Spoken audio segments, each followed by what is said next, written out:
آپ اسلام سے پہلے کی زندگی میں یہودی عبادت خانوں میں گاتی تھیں، کیا آپ ان کے عقیدے سے واقف ہیں؟ ایک مرتبہ ہمیں کینٹر سے ملے. اس کی آرزو تھی کہ وہ فلسطین جائے اور ایک بیٹ اٹھا کر اربوں کی ٹانگیں توڑتے. شکاگو، جہاں ایک فلسطینی بچے کو شہید کر دیا گیا تھا. میرے شوہر ایک فلسطینی ہیں. مجھے اپنا فلسطینی لباس اور اسکارف پہننا پسند ہے، لیکن میں احتیاط کرتی ہوں جب بھی اکیلی باہر جاؤں. یہ لوگ نازی سامراج کی عالمی تکنیک استعمال کر رہے ہیں. یہ ڈیفنس نہیں ہے، یہ قبضہ ہے، یہ ظلم ہے. وہ لوگ اسرائیل کے لیے انٹرنیشنل سپورٹ کی بات کرتے ہیں. یہ انٹرنیشنل نہیں ہے، وہ صرف اور صرف امریکہ کی طرف دیکھتے ہیں. میری ایک فرینڈ نے بھی مجھ سے کہا، جب تم مسلمان نہیں تھی تو یقیناً اسرائیل کی حمایت کرتی ہوں گی. تو میں نے کہا کہ نہیں، کبھی بھی نہیں.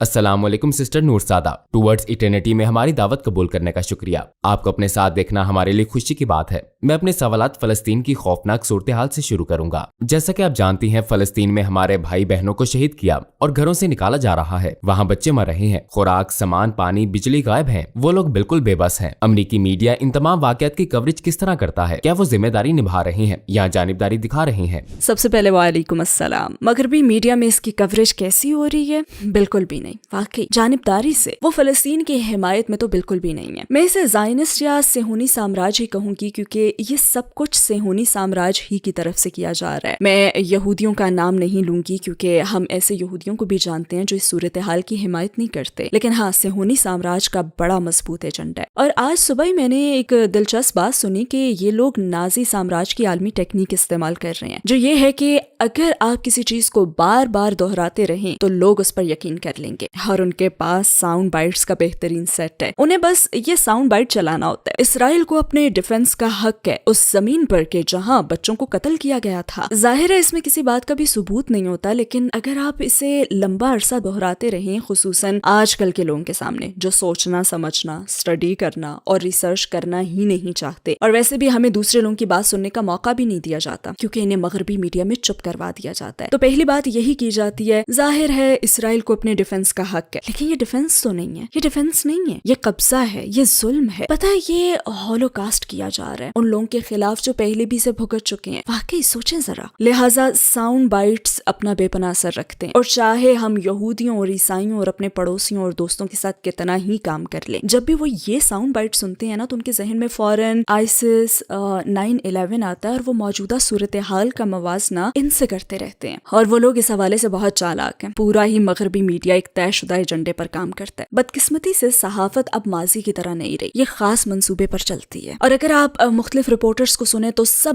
بار بار ایک ہی جیسی بات کہہ رہے ہوتے ہیں. لیکن الحمدللہ سوشل میڈیا کی وجہ سے دنیا میں دوسرے لوگوں کی آوازیں بھی اب سنی جا رہی ہیں. وہ لوگ اسرائیل کے لیے انٹرنیشنل سپورٹ کی بات کرتے ہیں، یہ انٹرنیشنل نہیں ہے، بلکہ وہ صرف اور صرف امریکہ کی طرف دیکھتے ہیں. اور ہمیں معلوم ہے کہ یہ گوروں اور یورپیوں کی بالادستی کا ہی آئیڈیا ہے جو فساد مچاتا ہے، اور دنیا بھر کے باقی لوگوں کو 100% انسان ہی نہیں سمجھا جاتا. لیکن ہاں، سوشل میڈیا کی بدولت، اور یہ سوشل میڈیا کی خوبی ہے کہ کم از کم اب ہم دوسرے لوگوں کی آوازیں سن سکتے ہیں، اور ہمیں جتنا ہو سکے انہیں پھیلانا بھی چاہیے. کیا لوگ یہ سارا مواد دوسروں سے لے رہے ہیں یا وہ خود صورتحال سے پوری طرح آگاہ ہیں؟ میں کہوں گی کہ وہ بنیادی طور پر دوسروں سے لے رہے ہیں. ایک خاص بات جس نے مجھے بہت افسردہ کیا، اور وہ یہ ہے کہ ہم کئی سالوں سے ابراہیم کی بیٹیاں نامی ایک گروپ میں شامل ہیں. یہ یہودی، عیسائی اور مسلمان بہنوں کی ایک شاندار کمیونٹی ہے. ہمارے درمیان محبت کا تعلق ہے. ہم مہینے میں ایک بار ملتے ہیں اور ایک موضوع چن کر اس پر تینوں مذاہب کے حوالے سے بات کرتے ہیں. اور وہ مسلمانوں کے متعلق جان کرنا ہمیشہ حیرت زدہ رہتی ہیں، کیونکہ وہ ان کے متعلق زیادہ جانتی ہی نہیں ہوتی. اور پھر